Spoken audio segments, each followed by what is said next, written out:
പുതിയൊരു വീഡിയോയിലേക്ക് എല്ലാവർക്കും സ്വാഗതം. നമ്മൾ ഒരു മുൻ വീഡിയോയിൽ ചെയ്ത മാതിരി അതിൽ സോഹോ എന്ന് പറയുന്ന സോഫ്റ്റ്വെയറിനെ പറ്റിയിട്ടും കമ്പനിയെ പറ്റിയിട്ടുമാണ് നമ്മൾ സംസാരിച്ചിരുന്നത്. ഇന്ന് നമ്മൾ മറ്റൊരു വ്യക്തിയാണ് പരിചയപ്പെടുത്തുന്നത്. അദ്ദേഹത്തിന്റെ പേര് അരവിന്ദ് ശ്രീധർ എന്നാണ്. ചെന്നൈ IIT നിന്നും ബിടെക് കഴിഞ്ഞ് അവിടെ നമ്മൾ മനസ്സിലാക്കണം, അദ്ദേഹത്തിന് കിട്ടിയത് ബിടെക്കിലെ ഇലക്ട്രിക്കൽ എഞ്ചിനീയറിംഗ് ആണ് കിട്ടിയത്. കമ്പ്യൂട്ടർ സയൻസ് അദ്ദേഹത്തിന് കൊടുത്തില്ല.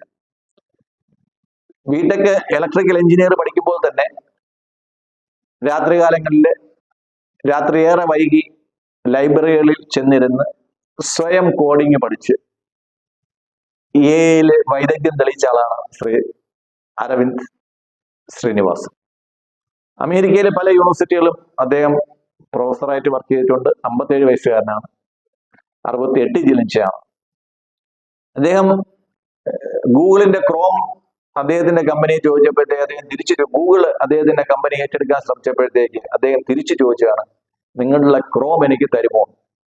അത്രയ്ക്കും വലിയ ഒരു കോടീശ്വരൻ കൂടെയാണ്, ഒരു എന്റർപ്രന്യൂറും ടെക്നിക്കൽ എന്റർപ്രന്യൂറും ഒരു കോടീശ്വരനും കൂടെയാണ് ശ്രീ അരവിന്ദ് ശ്രീനിവാസ്. ഇന്ത്യയിൽ നിന്നും അമേരിക്കയിലെത്തി വളരെ ത്യാഗങ്ങൾ സഹിച്ച് പുള്ളിക്കാരൻ കോഡിങ്ങില് ഒരു അതോറിറ്റി ആയിട്ട് മാറി. വലിയ ഒരു ശിഷ്യവൃന്ദവും അദ്ദേഹത്തിനുണ്ട്. മറ്റു 3 പേരുമായിട്ട് ചേർന്നാണ് അദ്ദേഹം പെർപ്ലക്സിറ്റി എന്ന കമ്പനി രൂപീകരിച്ചത്. ആ കമ്പനി ഒരു പാൻ ഇന്ത്യൻ കമ്പനിയായിട്ട് ഡെവലപ്പ് ചെയ്ത് കൊണ്ടുവരാനാണ് അദ്ദേഹം ശ്രമിക്കുന്നത്. നമുക്കറിയാം, ആത്മനിർഭർ ഭാരതിന്റെ ഭാഗമായി സോഷ്യൽ മീഡിയയിലും ഡിഫൻസിലും ഏകദേശം നമുക്ക് ഒരു പ്രിൻസിപ്പിൾ ഉണ്ട്, 70% ഇന്ത്യയിൽ നിർമ്മിക്കണം എങ്കിലേ നമ്മൾ വാങ്ങൂ.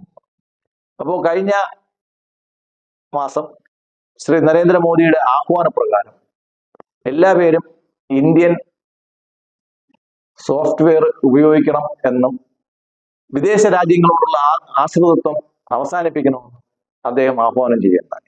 അതിന്റെ അടിസ്ഥാനത്തിൽ പെർപ്ലക്സിറ്റി ഇന്ത്യയിൽ ലോഞ്ച് ചെയ്യുകയും വളരെ സക്സസ് ആയിട്ട് കഴിഞ്ഞ 2 വർഷം കൊണ്ട് അവരുടെ വളർച്ച ഏകദേശം 20.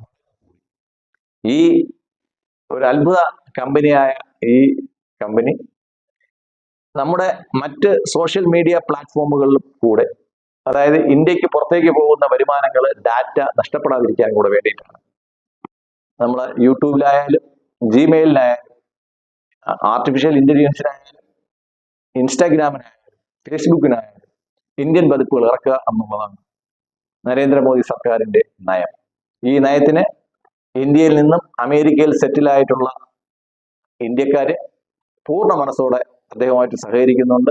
നമുക്കറിയാം, ഇന്ത്യക്കാലം കൂടുതൽ നരേന്ദ്രമോദി അമേരിക്കയിൽ ചെല്ലുമ്പോൾ മോദി വിളികൾ കൂടുതൽ കേൾക്കുന്നത് നമ്മൾ അമേരിക്കയിലാണ്. ഇപ്പം മോദിയോട് സ്നേഹമുള്ള, ഇന്ത്യയോട് സ്നേഹമുള്ള, കടപ്പാടുള്ള, പ്രതിബദ്ധതയുള്ള ഇന്ത്യക്കാര് ട്രംപിന്റെ യൂറോപ്യൻ രാജ്യങ്ങളുടെയും എല്ലാം മേധാവിത്വം അവസാനിപ്പിച്ച് ഇന്ത്യയെ ലോകത്തിന്റെ നെറുകയിലെത്തിക്കാൻ വേണ്ടിയിട്ടുള്ള ശ്രമത്തിലാണ്. നമുക്ക് എല്ലാവർക്കും അവർക്ക് ഒരു കയ്യടി കൊടുക്കാം, സപ്പോർട്ട് കൊടുക്കാം, അവരുടെ സോഫ്റ്റ്വെയർ നമുക്ക് ഉപയോഗിക്കാം. നന്ദി, നമസ്കാരം.